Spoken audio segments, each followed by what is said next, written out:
AJ ನ್ಯೂಸ್ಗೆ ಸ್ವಾಗತ. ಹುಕ್ಕೇರಿ ತಾಲೂಕಿನ ಬೆಲ್ಲದ ಬಾಗೇವಾಡಿಯಲ್ಲಿ ದಿವಂಗತ ಉಮೇಶ್ ಕತ್ತಿ ಅವರ ಗ್ರಂಥ ಲೋಕಾರ್ಪಣೆ ಕಾರ್ಯಕ್ರಮ ಅದ್ದೂರಿಯಾಗಿ ಜರುಗಿದೆ.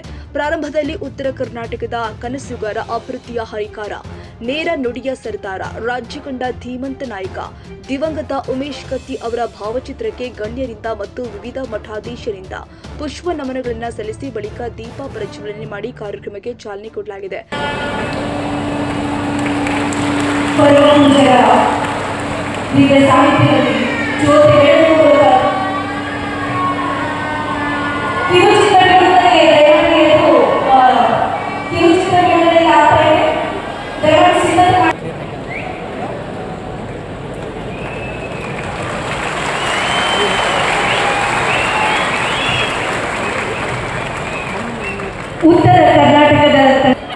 ಕಾರ್ಯಕ್ರಮದ ದಿವ್ಯ ವೇದಿಕೆ ಮೇಲೆ ಮಠಾಧೀಶರು, ಮಾಜಿ ಸಂಸದ ಪ್ರಕಾಶ್ ಹುಕ್ಕೇರಿ, ಕರ್ನಾಟಕದ ಫೈರ್ ಬ್ರ್ಯಾಂಡ್ ಬಿಜಾಪುರ ಹುಲಿ ಬಸನಗೌಡ ಪಾಟೀಲ ಯತ್ನಾಳ್, ಮಾಜಿ ಮುಖ್ಯಮಂತ್ರಿ ಜಗದೀಶ್ ಶೆಟ್ಟರ್, ಶಾಸಕ ನಿಖಿಲ್ ಕತ್ತಿ, ಹನುಮಂತ ನಿರಾಣಿ, ರಾಜ್ಯಸಭಾ ಸದಸ್ಯ ಈರಣ್ಣ ಕಡಾಡಿ, ಶಾಸಕ ಅಭಯ್ ಪಾಟೀಲ, ಮಾಜಿ ಶಾಸಕ ಸಂಜಯ್ ಪಾಟೀಲ, ಮಾಜಿ ಶಾಸಕ ಅನಿಲ್ ಬೆನಗಿ, ಖಾನಾಪುರ ಶಾಸಕ ವಿಠಲ್ ಹಲ್ಗೇಕರ್, ಶಾಸಕ ಗಣೇಶ ಹುಕ್ಕೇರಿ, ಶಾಸಕ ದುರ್ಯೋಧನ ಐಹೊಳಿ, ಯುವ ನಾಯಕ ವಿನಯ್ ಪಾಟೀಲ, ನಂದು ಮೂಡಶಿ, ಗಜನನ ಕೊಳ್ಳಿ, ಮಹಾವೀರ್ ನೀಲಜಕ್ಕಿ, ಮಹದೇವ ಕ್ಷೀರಸಾಗರ ಉಪಸ್ಥಿತರಿದ್ದರು.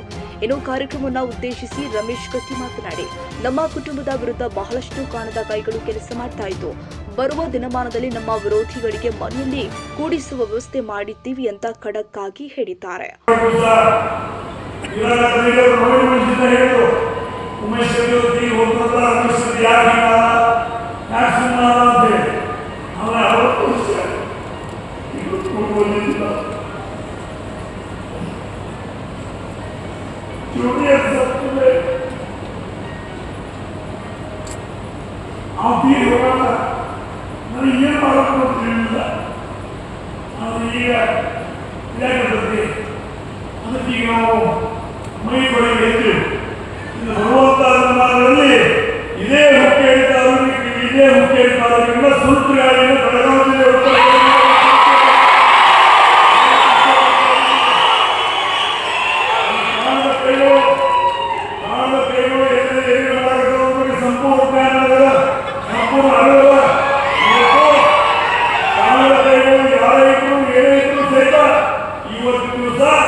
ಕನ್ನಡಿಗರ ಮೆಚ್ಚಿನ ನಿಮ್ಮ ಎಜೆ 24/7 ನ್ಯೂಸ್ ಕನ್ನಡ ವಾಹಿನಿ ಇದೀಗ ಟಿವಿಯಲ್ಲಿ ಲಭ್ಯ.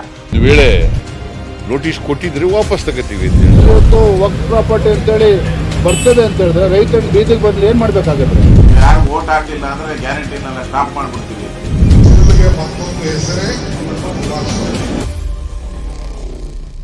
ಕರ್ನಾಟಕ ಮತ್ತು ದೇಶ ವಿದೇಶ 360 ಡಿಗ್ರಿ ಸುದ್ದಿ ಹಾಗೂ ಉತ್ತರ ಕರ್ನಾಟಕ, ಬೆಳಗಾವಿ, ಬಾಗಲಕೋಟೆ, ಧಾರವಾಡ, ಹಾವೇರಿ, ಗದಗ, ಬಿಜಾಪುರ ಜಿಲ್ಲೆಯ ಕ್ಷಣ ಕ್ಷಣದ ವಿವರವನ್ನ ಪಡೆಯುವುದಕ್ಕೆ ಎಜೆ 24/7 ನ್ಯೂಸ್ ಕನ್ನಡ ವಾಹಿನಿಯನ್ನ ಲೈಕ್ ಮಾಡಿ, ವಿಡಿಯೋಗಳನ್ನ ಶೇರ್ ಮಾಡಿ, ಕಮೆಂಟ್ ಮಾಡುವ ಮೂಲಕ ನಮ್ಮ ವಾಹಿನಿಗೆ ಸಹಕಾರ ನೀಡಿ ಮತ್ತು ಚಾನೆಲ್ ಅನ್ನ ಸಬ್ಸ್ಕ್ರೈಬ್ ಮಾಡಿ.